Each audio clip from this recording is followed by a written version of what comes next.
was reflecting about why did they pick her. When Sensei Shingetsu had sent her an email, she said, "Me?"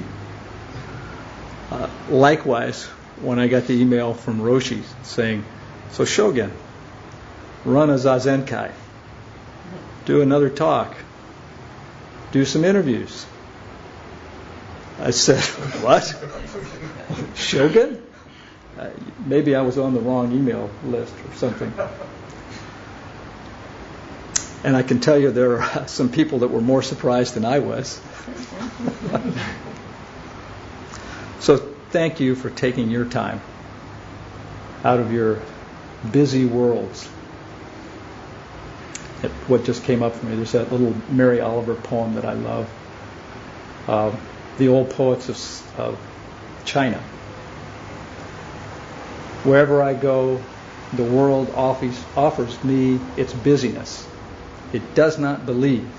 I do not want it.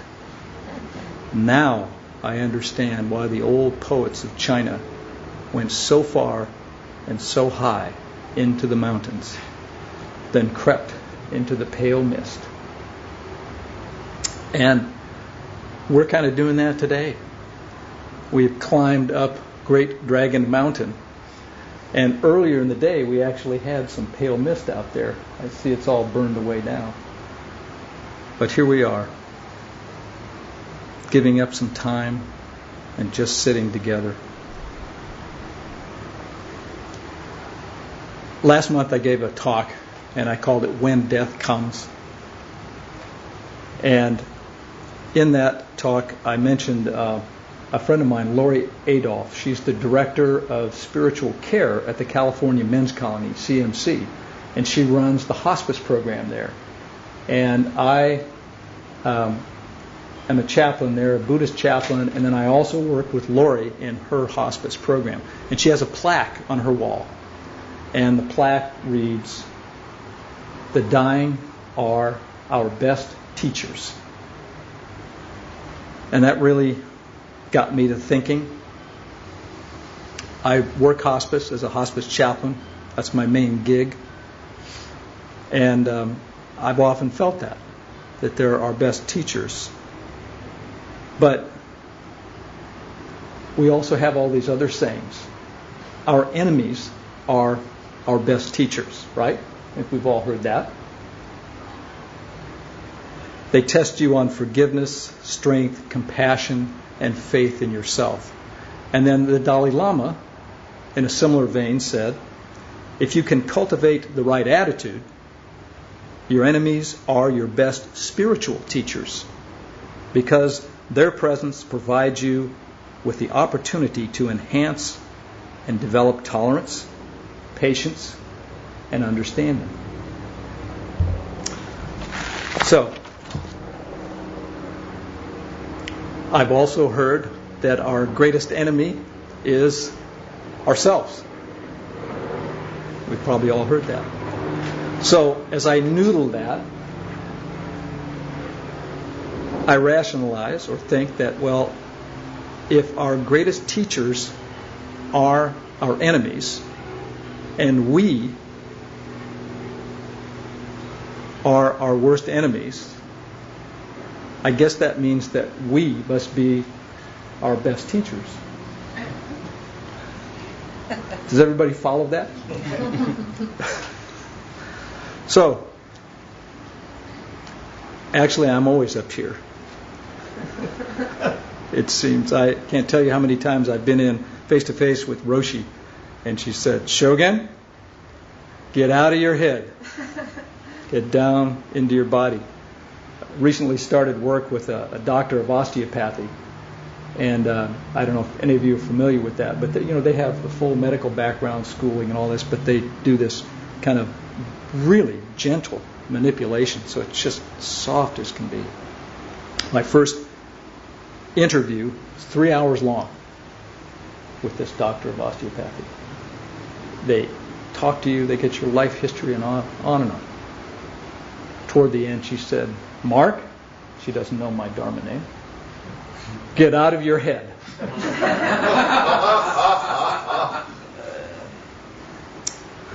So here I am sitting in a seat it's normally reserved for teachers, and so all of this that I've been talking about I got to thinking, and I said, so what is this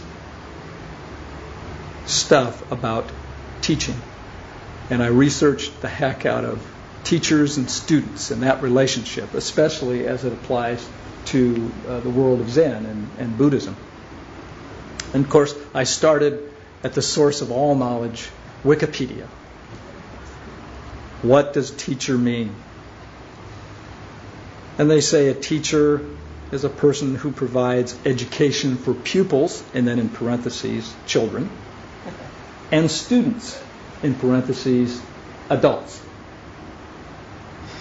The role of teacher is often formal and ongoing, carried out at a school or other place of formal education. And it goes on. In many countries, a person who wishes to become a teacher must first obtain specified professional qualifications or credentials from a university or college. And it goes on and on. They actually, at one point, speak to religion. Religious and spiritual teachers, such as gurus, mullahs, rabbis, pastors, youth pastors, and lamas, may teach religious texts such as the Quran, Torah, or the Bible. Unfortunately, Zen doesn't get any play with Wikipedia. They did have a little piece, however, about Tibetan Buddhism. And they talk about the teachers of Dharma in Tibet are most commonly called lamas. And the lamas, through what's Tibetan term pawa and siddhi, I won't get into all of that, but they determined to be reborn, this you'll relate to, often many times, in order to continue the bodhisattva vow, which is what they take. When they do this, they're called tukus. But of course, all of us know in this Zen tradition, this student-teacher role is a fundamental part of our practice. And from the very beginning, it was so. Back to our original teacher, after his encounters with old age, sickness, and death, and he sees a mendicant monk, he takes off on his own spiritual quest. He's what, when I was doing the research, they called a would-be kakavati, and that is the secular road that he could have taken as a secular leader. So he goes off to find a teacher, just like many of us have done. His first teacher, Alara Kalama, who is this tremendous yogi, teaching a type of yoga called Samkhya, which means discrimination. And I gleaned a lot of information from Karen Armstrong's book, Buddha. Very short book, but a great read. She's a historian, and I highly recommend it. She said, he sets off to find a teacher who could instruct him in the path of enlightenment. And goes on further to say that yoga proved to be crucial to Gautama's enlightenment, and he would adapt its traditional disciplines to develop his own Dharma. Well, he was so good at it, this young prince, that the teacher said, why don't you join me, become my partner, and teach with me? Well, he didn't feel he got everything he wanted to get with this teaching. Something was still missing. It wasn't what he was after. He said, with going through this practice, he was still under the influence of desire, fear, and suffering. So, he moves on to another teacher, another yoga teacher, who's teaching what's called the fourth plane. That sounds pretty esoteric. But it's called neither perception nor non-perception. And he's hoping that this will lead him to the self, capital S. Well, same result. Comes back, found that he is still prey to desire, fear, and suffering. So he leaves yoga behind for a short while and turned to asceticism, called tapas, T-A-P-A-S. I always thought that was something you ate, but that's what they say. So that's where most of us know he joins the band of 5 ascetics. And in the book Buddha, she has a wonderful comment on this era of his life. During this period, Gautama was either naked or clad in the roughest hemp. He slept out in the open during the freezing winter nights, lay on a mattress of spikes, and even fed on his own urine and feces. He held his breath for so long that his head seemed to split, and there was a fearful roaring in his ears. This, of course, would be the pranayama breathing. He stopped eating, and his bones stuck out like a row of spindles or the beams of an old shed. When he touched his stomach, he could almost feel his spine. His hair fell out. His skin became black and withered. At one point, some passing gods, legend has it, pass him by. He's lying in the roadside, showing so few signs of life that they thought he was dead. But all this, as most of us know, was in vain. However severe his austerities, perhaps even because of them, his body still clamored for attention, and he was plagued by lust and craving. In fact, she says in her write-up, he seemed more conscious of himself than ever. So for a visual of this period, you can check out the little statue we have in the Sangha house, in the dining room, the emaciated Gautama, the bulimic Buddha, I call him. So he gives up seeking a teacher, and as Dogen would later say, takes a backward step and shines the light inward. He writes, Dogen, "You should therefore cease from practice based on intellectual understanding, pursuing words, and following after speech, and learn the backward step that turns your light inwardly to illuminate yourself." And isn't that what all of us have to do? The teachers kind of point the way, but don't we have to do the work? So he takes the middle path. And he reluctantly becomes a teacher eventually. Roshi, a number of years ago, talked about this, where he has his awakening and he just blisses out. And what a great feeling that must have been. In the book, it talks about this. It's very, very cool. After this victory over Mara, which was really a victory over himself, there was nothing to hold Gautama back. The gods returned from the heavens and waited breathlessly for him to achieve his final release, for they needed his help as much as did any human being. Now Gautama entered the first jhana, which is a yogic trance, which is a current of unified thought that deepens in 4 distinct stages. In Sanskrit, this is called dhyana. And he penetrated the inner world of his psyche. When he reached the peace of nibbana, or nirvana, all the worlds of the Buddhist cosmos were convulsed. The heavens and hells shook, and the Bodhi tree rained down red florets on the enlightened man. Throughout all the worlds, the flowering trees bloomed, the fruit trees were weighted down by the burden of their fruit, the trunk lotuses bloomed on the trunks of trees.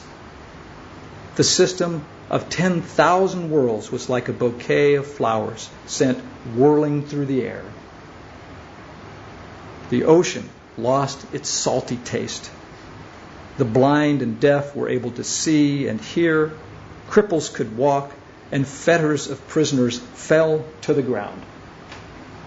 Everything suddenly glimpsed new freedom and potency.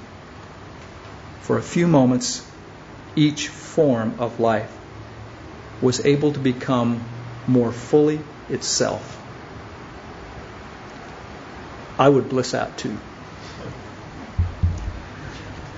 And when facing the potential of teaching, he just said, people aren't going to get it.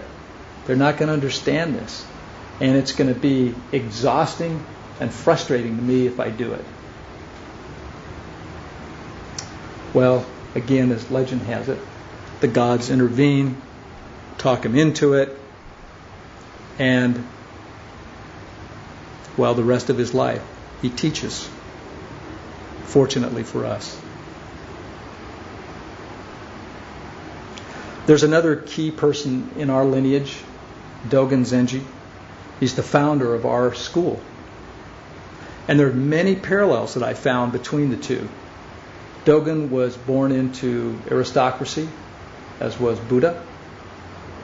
Buddha lost both his parents, and Buddha lost his mom, and Dogen lost both his parents at a young age. And he faces a similar decision.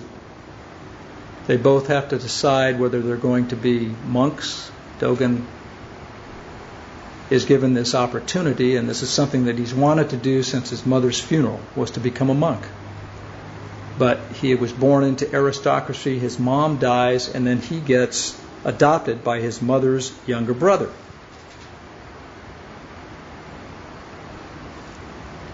And so he has this opportunity to go into a secular life and be really quite well off. And as we know, he decides not to do that, and he decides to become a monk. He gets ordained in the year 1213 by Koen, Koen, abbot of Enrakuji, on a mountain, Hiya. And this was the head of the Tendai school of Buddhism at that time. And he's given his Dharma name Dogen, which means foundation of the way. So he really immerses himself in this practice, in his study.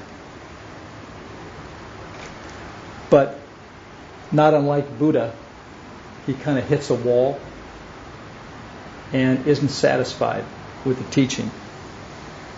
He writes, both exoteric and esoteric teachings explain that a person, in essence, has true Dharma nature and is originally a body of Buddha nature. If so, why do all Buddhas in the past, present, and future arouse the wish for and seek enlightenment? In other words, why do we have to practice so damn hard if we're already Buddhists? So he's not satisfied with these teachings of the Tendai sect. And somebody suggests to him that you might want to try the Chan sect, which in Chinese is Zen. So he gets sent to another teacher, Eisai, another Tendai monk, but he's familiar with Zen. Now, the story's a little unclear as to whether he really becomes his student. He may have for a short time, but Eisai dies, and he's replaced by Myozen, who becomes the abbot of the same monastery. And the two of them want to find the real and original Zen teacher, Chan teacher. And so they take the arduous journey to China. And that's a big deal back in those days. I understand it took a month to do this. And Dogen later recounts in his writings, on the way to China, I was inflicted with diarrhea on the ship. But when a bad wind caused turmoil in the ship, I forgot about illness, and it stopped. So he continues this pursuit to find the perfect Chan teacher. And this goes on for like 2 years. And in those days, he's walking, he's riding a cart, he's riding a donkey, he's taking a boat, going from monastery to monastery. He finally kind of just is ready to give up after 2 years and head back to Japan. But he hears of Master Rujing. And so he turns up at Rujing's monastery and asks to be taken as a student. And he inquires if he can study with this teacher.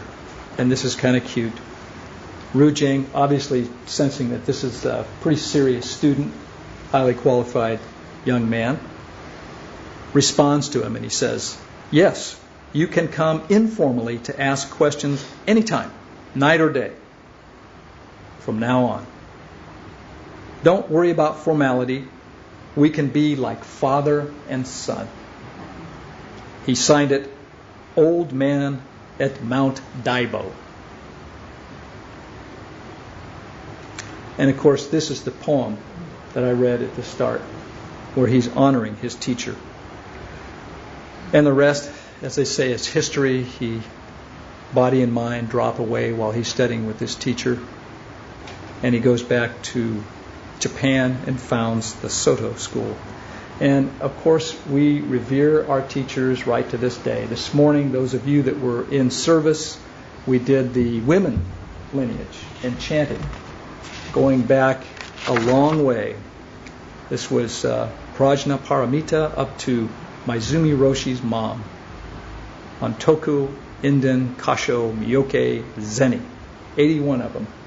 And then on alternate days, we do the men's lineage, and there's 81 of them. Actually, 87 if you count the pre-Buddhas, the pre-Gautama Buddhas.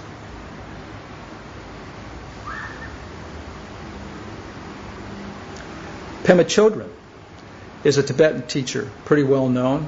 She wrote a book, No Time to Lose, A Timely Guide to the Way of the Bodhisattva. And this is her commentary on the writings of an 8th century monk called Shantideva. And he writes The Way of the Bodhisattva. It's a really wonderful book. Our Thursday evening sitting group went through this book, and as the suggested guidelines call for, you're supposed to read it aloud. So we read this cover to cover aloud at our weekly meetings. And this is done so, as they say, it can be heard by as many sentient beings as possible, including children going off to school, the squirrels and dogs and the bugs. They may not truly hear it now, but it may seep into their pores and somehow affect them in a positive way. So that's the general idea. So at Crow's End, we read this aloud, and it's very bucolic there, and we were reading it aloud to the crows. It comes by its name, honestly, Crow's End.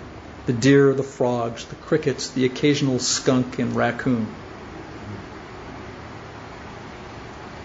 And now we're reading this book with the group that I work with on Wednesday nights at the California Men's Colony, CMC. We've been at it for about 8 months, and I think we're on page 159 of 361 pages. But here, it's heard by the guards, seagulls perched on razor wire, bats, and insects. Shantideva was another reluctant teacher. He was at Nalanda University, which at the time was the most powerful monastery in India. He was ordained, given his name Shantideva, which means God of peace. Well, he's not a very popular guy at Nalanda. He doesn't study. He doesn't show up for practice sessions. Other monks don't like him. His other monks said that he has 3 realizations, which were eating, sleeping, and shitting. So, almost as a joke and a way to humiliate him, they invite him to give a talk to the whole Sangha. And they figure this guy's going to fall flat on his face. They set him up for failure. One version of this story goes that at their monastery, they had a very, very high seat. We have what's called the high seat, which is actually pretty low, but this was a really high one. And then as a joke, the monks took away the ladder to get up to the high seat. So Shantideva still is able to climb the seat. Esoteric. So he gives them an option. He says, do you want the same old stuff that you've heard before, or do you want some new material? So they say, I'll do the new material. We'll do the new material. And then off he goes to give this unbelievably beautiful work or teaching, the way of the Bodhisattva.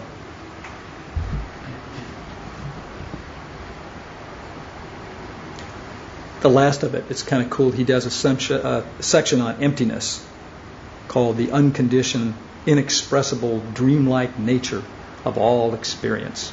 And as this is going on, this is toward the end of it, they're saying the monks are beginning to open themselves. And as this goes, Shantideva begins to levitate up and up until he's out of sight and only his voice can be heard.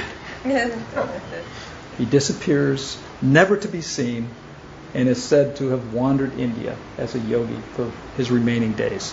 So he talks of teachers in the way of the Bodhisattva. And he says, never at the cost of life or limb forsake your virtuous friend, your teacher. Learn it in the meaning of the Mahayana, supreme in practice of the Bodhisattva path. So he equates your teacher as your friend. In her commentary, Pema writes, on this path, the role of the teacher is very important. We need the example of someone who is fully awake or further along the path. This is someone who does not get caught in fixed mind, someone who lives with a sense of equanimity and kindness, even under duress. She goes on talking about her encounters with her own teachers. Just being around our spiritual friend, as she says, can teach us more than any book. I was rarely along with Trungpa Rinpoche, but I remembered these times vividly, as well as the times I spent with great teachers, such as the 16th Karmapa and Dilgo Khyentse Rinpoche, those Tibetans. I learned from everything they did, the way they spoke, ate their food, and related with people. So, as Shantideva says, never at the cost of life or limb forsake your virtuous friend, your teacher. So we should take heed. I can't tell you, I never knew Maizumi Roshi personally, but almost to a person, as I've talked to those that did, they regretted not spending more time with him. before he was kind of plucked away.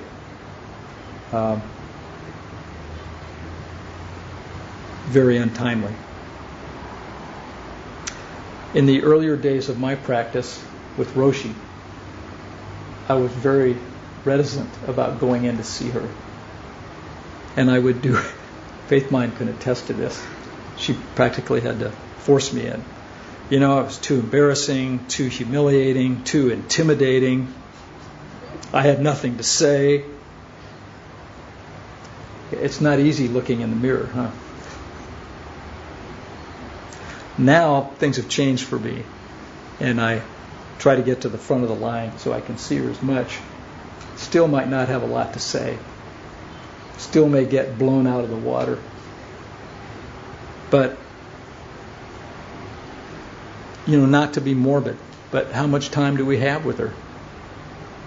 Or any of our teachers? We don't know.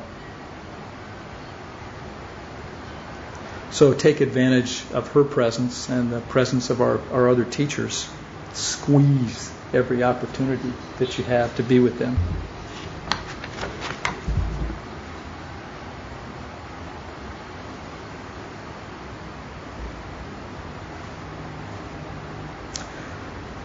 So what is this student-teacher dynamic? What's going on? We kind of heard why Pema thinks we should have a teacher, somebody to help guide us. But what really happens in this relationship, this student-teacher relationship?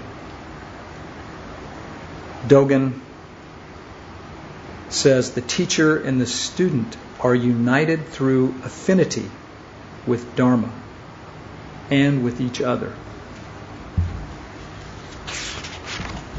They merge in realization and become one. This is a comment made by Kaz Tanahashi.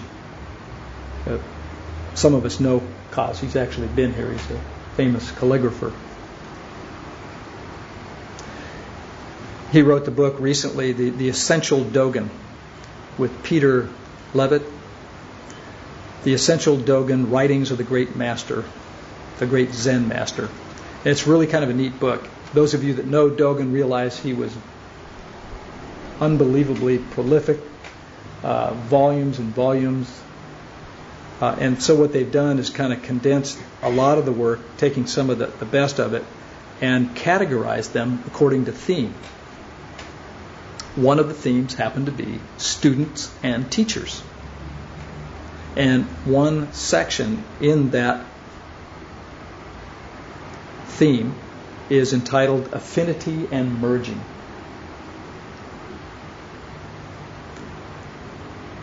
Dogen says, in the practice of unsurpassable, complete enlightenment, what is most difficult to find is a guiding teacher.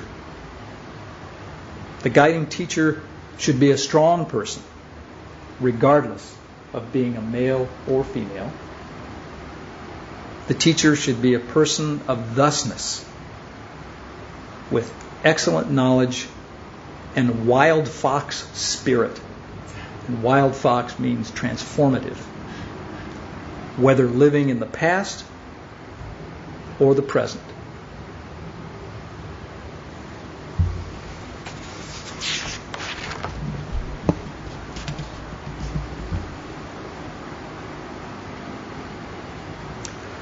In his writing, Dogen often speaks of this intimacy, not just the intimacy with the teacher,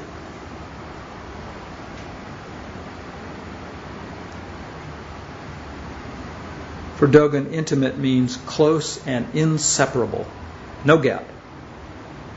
Intimacy embraces Buddha ancestors. It embraces you. It embraces the self. It embraces action.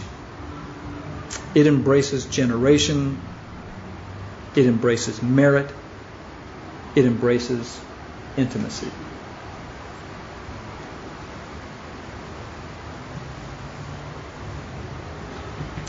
He says to be intimate with your zazen.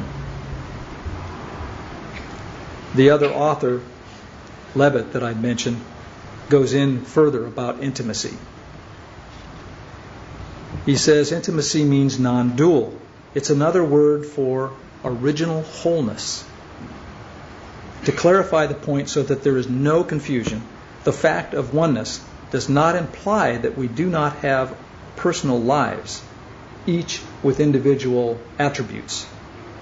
Oneness does not deny individuality in any form. It makes it possible. Without the non-dual functioning of oneness, nothing could exist. And without each thing existing and functioning exactly as it does, oneness cannot be manifested. As Dogen wrote on the subject of practice realization, and as the teaching on form and emptiness found in the Heart Sutra, which we chanted this morning, not one, not two, means it is impossible to divide them. Throughout his writings, he uses this term intimacy. He'll bring a topic up and he'll say, study this intimately. I like that.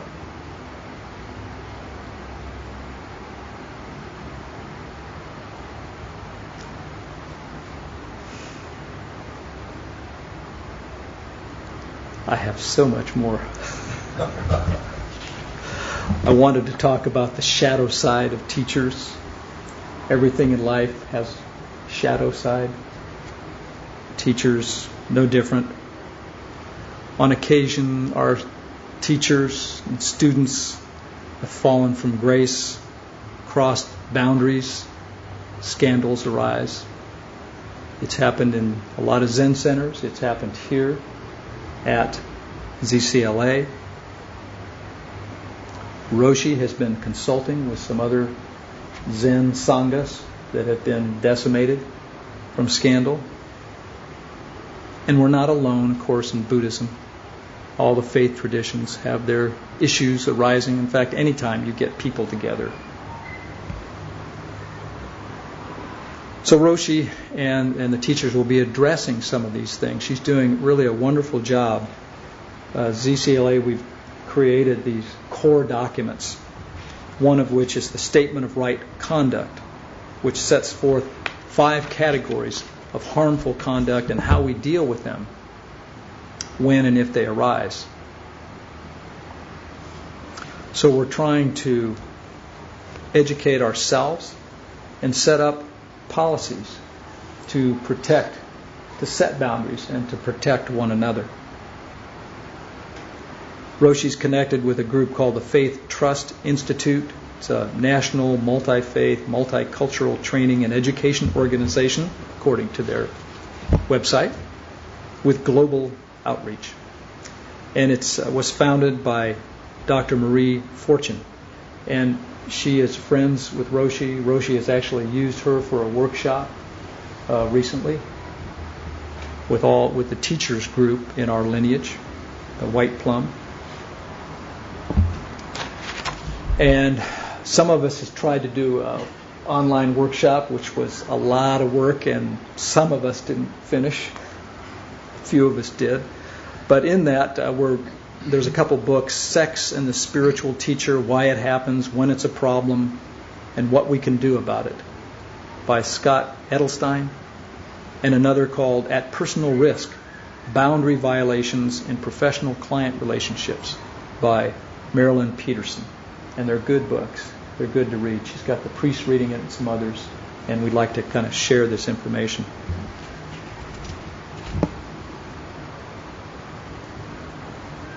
She's coined a new phrase, a new term for policies, and she's calling it organizational precepts. And if you probably know, the precepts, our precepts, back to the Buddhist time, they arose from the circumstances of what he was dealing with. At that time, at one time, they had 250 precepts for the monks, and they had 348 for the nuns. And can you imagine trying to keep, when you're dealing with hundreds and hundreds of students, trying to keep everybody on the straight and narrow? Tough deal. It's challenging enough here dealing with 30 residents, as many of you know. As Roshi said the other day, our integrity makes the center hum. And I think that's true. So skipping to the end. I want to end with a story. It's not a Buddhist story, but it involves a student and a teacher. My apologies to Jeff, who heard this a few weeks ago.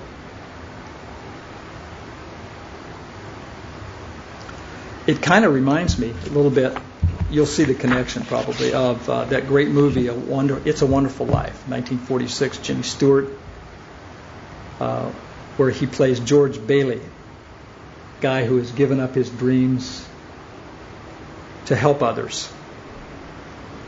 And the plot is, in his imminent suicide on Christmas Eve, an angel comes to him, his guardian angel, Clarence Oddbody, played by Henry Travers. And Clarence shows George all the lives he's touched and how different the community of Bedford Falls is because of his having been there. If he had never been born, what would happen? That's what they get a glimpse of. And it's not a very pretty picture. As she stood in front of her 5th grade class on the very first day of school, she told the children an untruth. Like most teachers, she looked at her students and said she loved them all the same. However, that was impossible, because there, in the front row, slumped in his seat, was a little boy named Teddy Stoddard. Mrs. Thompson had watched Teddy the year before and noticed that he did not play well with the other children, that his clothes were messy, and that he constantly needed a bath. In addition, Teddy could be pretty unpleasant. It got to the point where Mrs. Thompson would actually take delight in marking his papers with a broad red pen, marking bold X's, and then putting a big F at the top of the paper. At the school where Mrs. Thompson taught, she was required to review each child's past records, and she put Teddy's off until last. However, when she reviewed his file, she was in for a surprise. His 2nd grade teacher wrote, "Teddy is an excellent student, well liked by his classmates. He has good manners. He's a joy to be around." The next grade teacher says he's a good student, but he's troubled because his mother has a terminal illness, and life at home must be a struggle.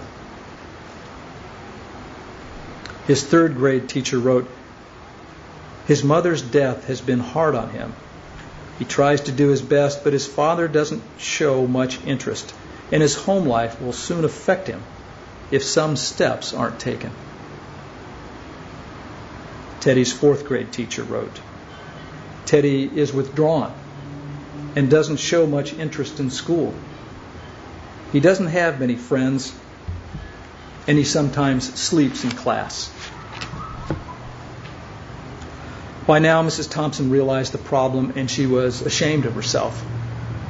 She felt even worse when her students brought her Christmas presents, wrapped in beautiful ribbons and bright paper, except for Teddy's.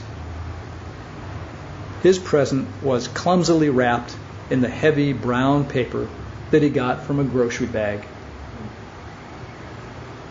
Mrs. Thompson took pains to open it in the middle of the other presents.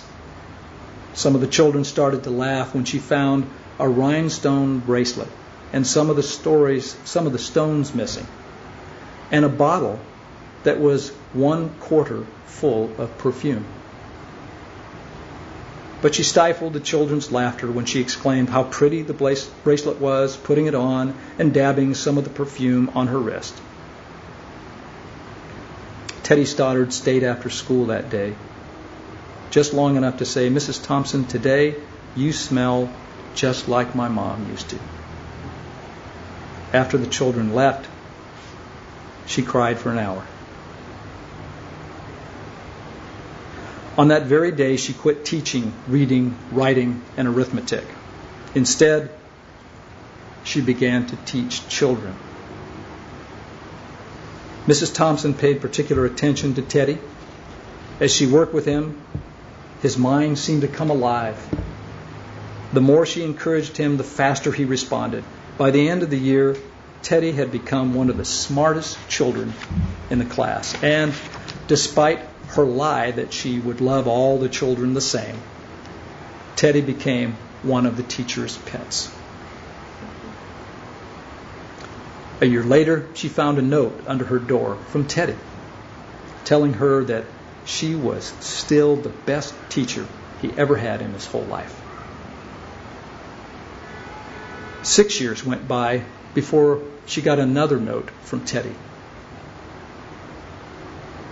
He then wrote that he had finished high school, third in his class, and she was still the best teacher he had ever had.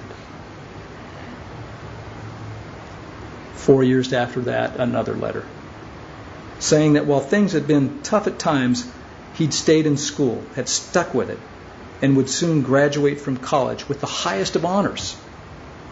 He assured Mrs. Thompson that she was still the best and favorite teacher he had ever had in his whole life. 4 more years, another letter. This time, he explained that after he got his bachelor's degree, he decided he would go a little further. The letter explained that that she was still the best teacher, his favorite teacher, but by now his name was a little longer. The letter was signed Theodore F. Stoddard, M.D. The story does not end there. You see, there was yet another letter that spring.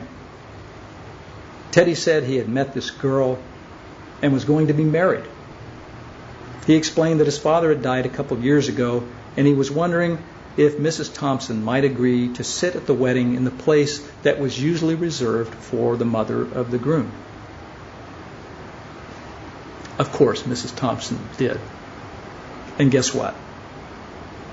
She wore that bracelet, the one with several rhinestones missing. Moreover, she made sure she was wearing the perfume that Teddy remembered his mother wearing on their last Christmas together. They hugged each other, and Dr. Stoddard whispered in Mrs. Thompson's ear, "Thank you, Mrs. Thompson, for believing in me. Thank you so much for making me feel important and showing me that I could make a difference." Mrs. Thompson, with tears in her eyes, whispered back. She said, "Teddy, you have it all wrong. You were the one that taught me that I could make a difference. I didn't know how to teach until I met you." Teddy Stoddard is the doctor at Iowa Methodist Hospital in Des Moines that has the Stoddard Cancer Wing. We're all teachers. We can all make a difference. Every one of you here has been my teacher. Teachers teaching students, students teaching teachers, teachers teaching teachers, students teaching students. And perhaps it's just teaching.